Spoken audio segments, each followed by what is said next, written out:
demo na ito ng may SMS, GSM alert. So ito ngayon is gumagana ng ating GSM module every ilang seconds, 1 2 3 ilaw, 1 2 3 ilaw, nagbi-blink, ibig sabihin connected din sa GPRS.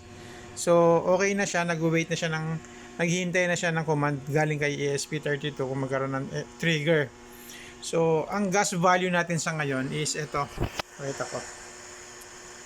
Ayan, 151, 149, normal siya. Okay, ito ang ating cellphone.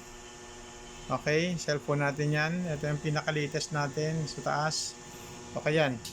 So ito, titrigger na natin na mayroon tayong gas leak. Pwede naman gumamit ng ganito eh. Okay, lagyan natin to. Okay, tapos itap sa club natin dito. Tataas ang value niyan. Ayan, tumunog na, di ba? Kasi ang taas na ng value niya, no? Sending SMS. Ayan, wait natin yan. Ayan, ang value niya umabot ng 800 plus. Ayan, no? Gas leak detected. Ayan, no? 800. Ayan. So sabi ko sa inyo, ang speaker, hindi siya titigil hanggat hindi mo may reset.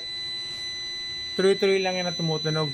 Kahit sabihin na natin bumaba na sa limit natin na 500. Ang ano natin, sinet ko 500 eh.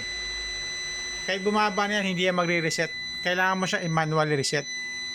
Papatayin mo yung power or i-reset mo to. Ayan.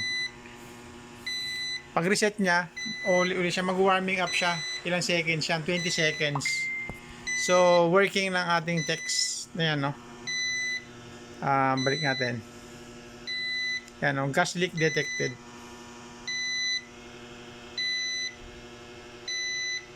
Yan.